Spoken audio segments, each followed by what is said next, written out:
A mediados del siglo XIV, la gente se acostaba sana y despertaba muriéndose.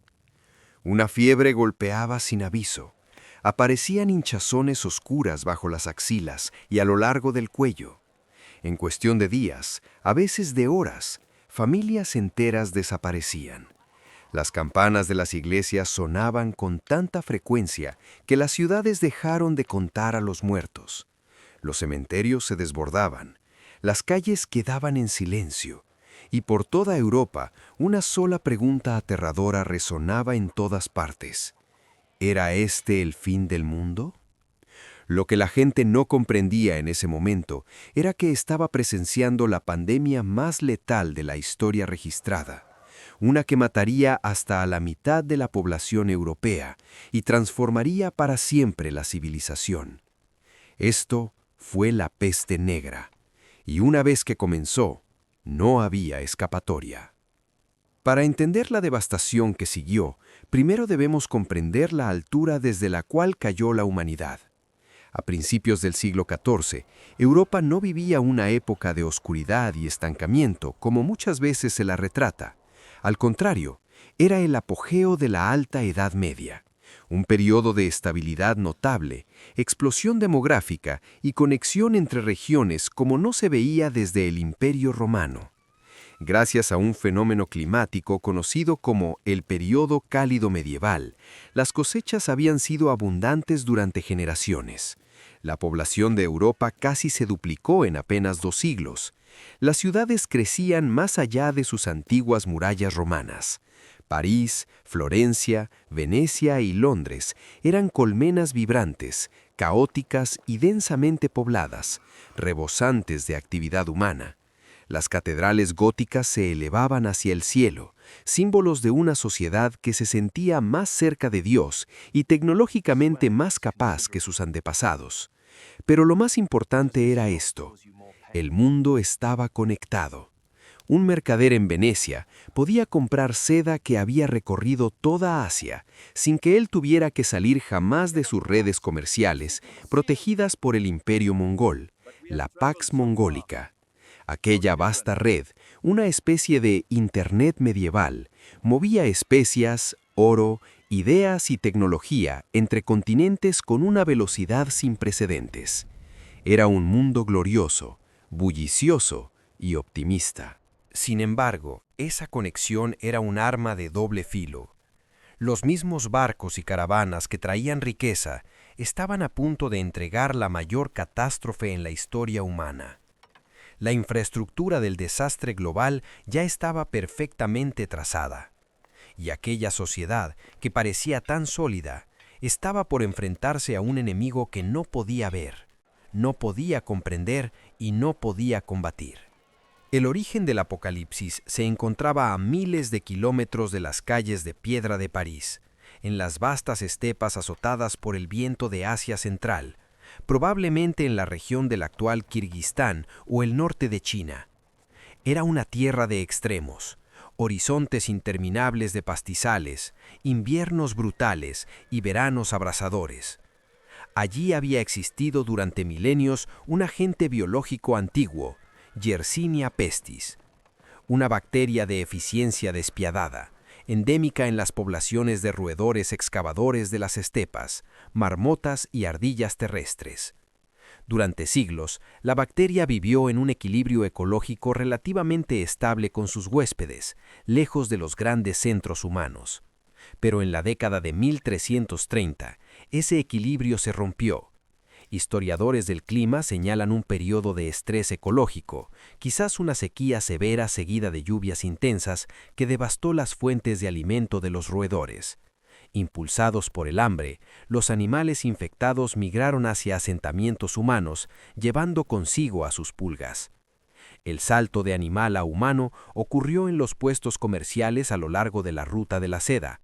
Las primeras víctimas probablemente no entendieron lo que estaba ocurriendo. Desarrollaban fiebre alta, vómitos y esas hinchazones dolorosas y aterradoras en los ganglios linfáticos, los bubones que dieron nombre a la enfermedad. En el mundo antiguo, las noticias viajaban lento, pero los rumores del desastre viajaban más rápido que las caravanas. A comienzos de la década de 1340, informes fragmentados y aterradores comenzaron a llegar a los puertos del Mediterráneo. Los mercaderes hablaban de civilizaciones enteras desapareciendo en Oriente, de lluvias de fuego y pestilencias que dejaron despobladas India, Tartaria y Mesopotamia. Los europeos escuchaban estas historias con horror, pero también con distancia. Eran tragedias lejanas en tierras exóticas, quizás castigos divinos por creencias extranjeras. No existía la teoría microbiana. Nadie imaginaba que las especias que sazonaban su comida estaban viajando por el mismo camino que su futuro verdugo. El punto geográfico clave de esta historia fue la península de Crimea, que se adentra en el norte del Mar Negro. Allí se alzaba la magnífica ciudad de Cafa. Cafa no era simplemente una ciudad, era una colonia fortificada e increíblemente rica de la República de Génova.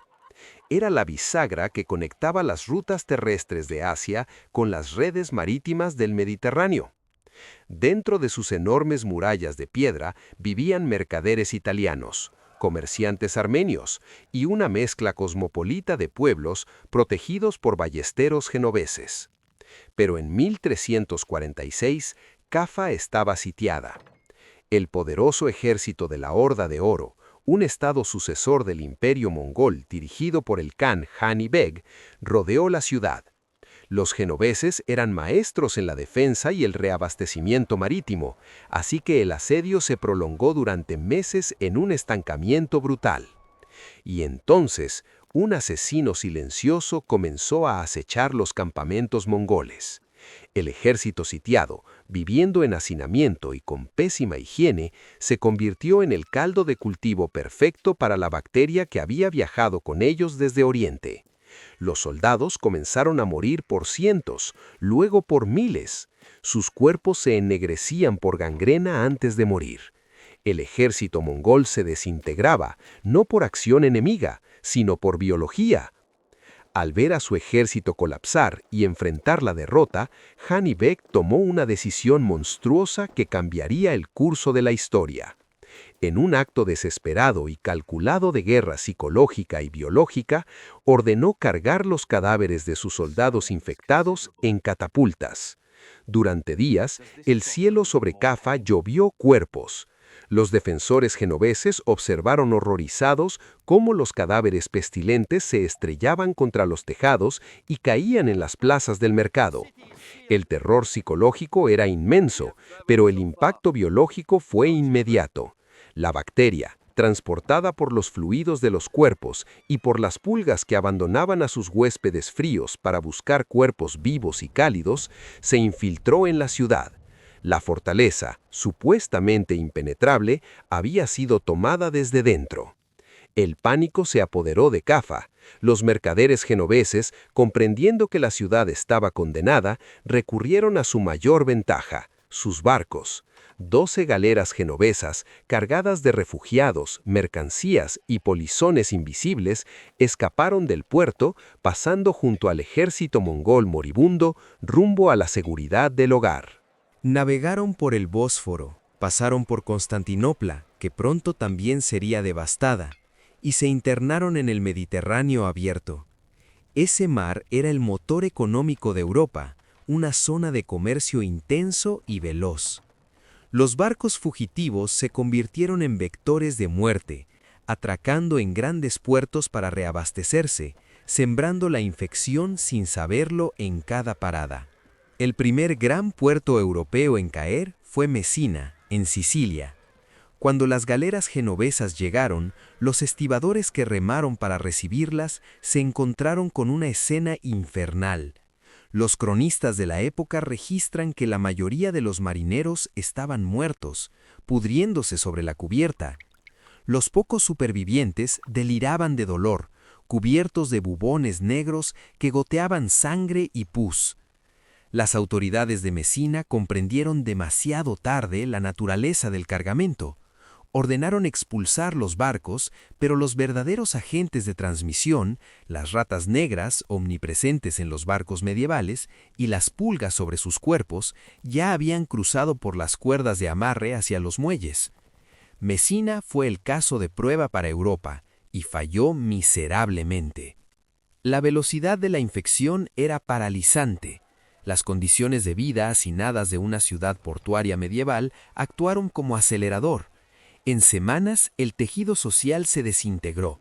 La gente huía al campo, esparciendo el contagio por toda la isla. La noticia de la gran pestilencia se expandió y otros puertos intentaron cerrar sus puertas a los barcos del este. Pero la cuarentena medieval era un colador.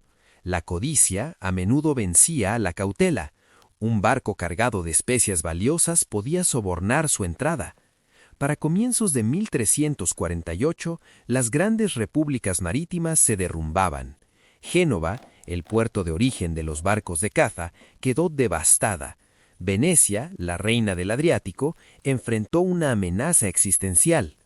Los venecianos, los más pragmáticos de los mercaderes, desarrollaron finalmente el concepto del lazareto, islas en la laguna designadas como zonas de cuarentena, donde los barcos y sus tripulaciones debían esperar 40 días, 40 giorni, antes de entrar a la ciudad. Fue una medida pionera de salud pública, pero para la primera ola llegó demasiado tarde. Las góndolas de Venecia se convirtieron en barcazas fúnebres, cargadas de cuerpos mientras navegaban por canales silenciosos. Desde los puertos italianos, la enfermedad se movió hacia el oeste, a Marsella, la gran puerta de entrada a Francia, y cruzó el Adriático hasta Dubrovnik. El perímetro costero de Europa fue violado, y entonces la peste se dirigió hacia el interior. A medida que avanzaba lejos de las costas, siguiendo barcazas por el río Ródano y carretas por antiguos caminos romanos, la peste encontró el corazón denso de la Europa medieval.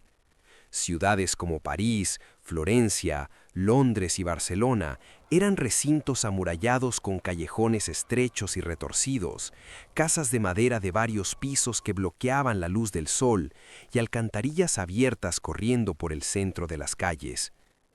Eran lugares vibrantes y ricos, pero higiénicamente eran cajas de yesca esperando una chispa. Cuando la peste golpeaba una gran metrópolis, no solo mataba personas, mataba la ciudad misma como organismo funcional.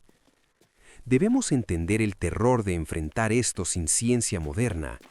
Las mentes más brillantes del siglo XIV, los médicos de la Universidad de París, estaban desconcertadas.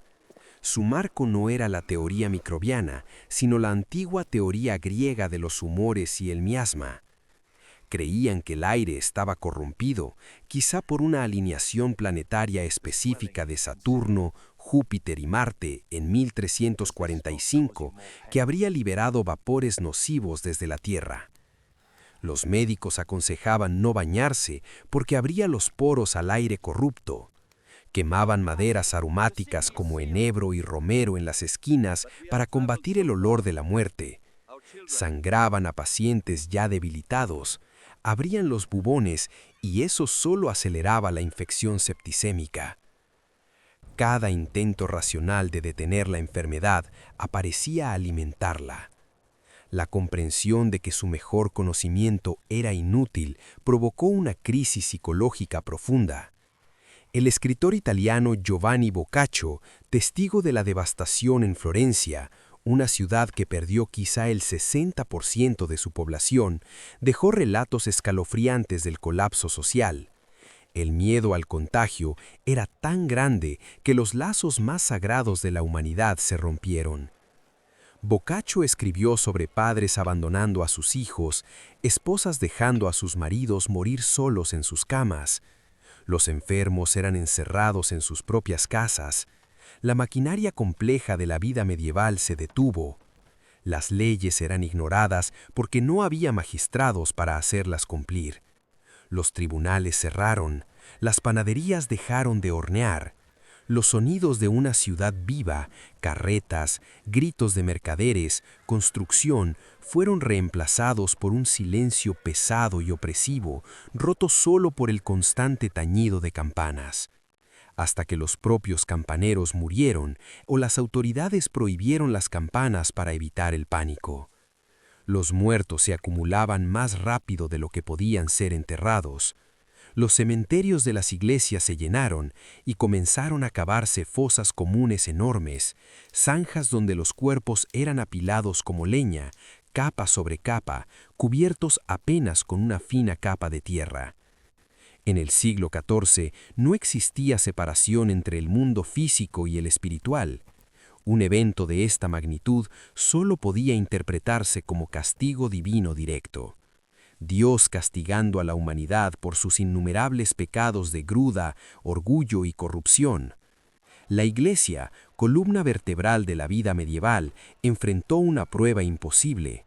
La gente acudía en masa a las catedrales, rezando por salvación, reuniéndose en procesiones que solo ayudaban a propagar la forma neumónica, respiratoria de la peste. Cuando las oraciones fallaban y los sacerdotes morían tan rápido como los pecadores, surgió una piedad desesperada y radical. El movimiento de los flagelantes se extendió por el norte de Europa. Bandas de cientos de hombres, vestidos con túnicas idénticas, marchaban de pueblo en pueblo. 2 veces al día, en la plaza pública, se desnudaban de cintura para arriba y se azotaban con látigos de cuero con puntas de hierro, derramando sangre en un espectáculo público de penitencia, esperando cargar con los pecados del mundo y calmar la ira de Dios. Eran una visión aterradora, llevando histeria religiosa a donde iban. Pero a medida que la cifra de muertos aumentaba, la necesidad de un culpable tangible se volvió más oscura. Si Dios no escuchaba, tal vez el diablo estaba actuando. Una teoría conspirativa horrorosa echó raíces, especialmente en el Sacro Imperio Romano Germánico y partes de España, que las comunidades judías estaban envenenando los pozos de la cristiandad para exterminar a los fieles. A pesar de las condenas oficiales del Papa Clemente VI, quien señaló que los judíos morían de la peste tan rápido como los cristianos, la mentalidad de la multitud se impuso. Alimentados por siglos de antisemitismo y por la desesperación de culpar a alguien, estallaron pogromos terribles. Comunidades enteras en ciudades como Estrasburgo, Maguncia y Colonia fueron reunidas y quemadas vivas en casas de madera o plajas públicas. La peste negra no solo desató horror biológico, también liberó lo peor de la naturaleza humana. Es un error pensar en la peste como un fenómeno exclusivamente urbano. Aunque las ciudades eran los epicentros, el 90% de la población europea vivía en el campo, y la peste también llegó ahí, llevada por refugiados que huían de las ciudades o vendedores ambulantes itinerantes. La devastación rural fue más lenta, pero quizá más profunda en su impacto a largo plazo. Miles de pequeñas aldeas, cuyos nombres hoy se han perdido en la historia, fueron completamente borradas del mapa. El sistema señorial, que dependía de un suministro constante de mano de obra campesina para trabajar las tierras del señor, se paralizó. Crónicas contemporáneas describen escenas inquietantes: cosechas pudriéndose en los campos sin nadie que las recoja, rebaños de ovejas y vacas vagando sin rumbo, volviéndose salvajes o muriendo por abandono porque todos los pastores estaban muertos. Los lobos, envalentonados por la ausencia humana, comenzaron a acercarse a los asentamientos que quedaban. El paisaje medieval cuidadosamente controlado estaba siendo reclamado por la naturaleza. Para 1350, la peste alcanzó los límites más septentrionales del continente: Escocia, Escandinavia e incluso los pequeños asentamientos de Groenlandia, asestando un golpe mortal a las colonias nórdicas allí. Había arrasado todo el continente, desde el cálido Mediterráneo hasta el norte congelado. Para 1351, la ola inicial y catastrófica de la peste negra comenzó a extinguirse. La bacteria simplemente se había quedado sin víctimas fáciles. La niebla empezó a disiparse, revelando un continente transformado. Nunca se conocerá la cifra exacta de muertos, pero los historiadores modernos estiman que entre 75 y 200 millones de personas murieron en Eurasia y el norte de África. Solo en Europa, quizá el 50% de la población pereció en menos de 5 años. Los sobrevivientes despertaron en un mundo que parecía el mismo, pero era fundamentalmente distinto. Las secuelas inmediatas fueron caos económico e inflación severa, pero luego ocurrió algo notable. La despoblación masiva provocó una escasez enorme de mano de obra. Por primera vez en siglos, el campesino tenía poder. Los señores, desesperados por trabajar sus tierras, tuvieron que ofrecer mejores salarios y condiciones. Las estructuras rígidas de la servidumbre se agrietaron y en muchos lugares finalmente se rompieron. Había comenzado la edad dorada del trabajador, nacida de las cenizas. Las cicatrices psicológicas fueron profundas. El arte se obsesionó con la muerte.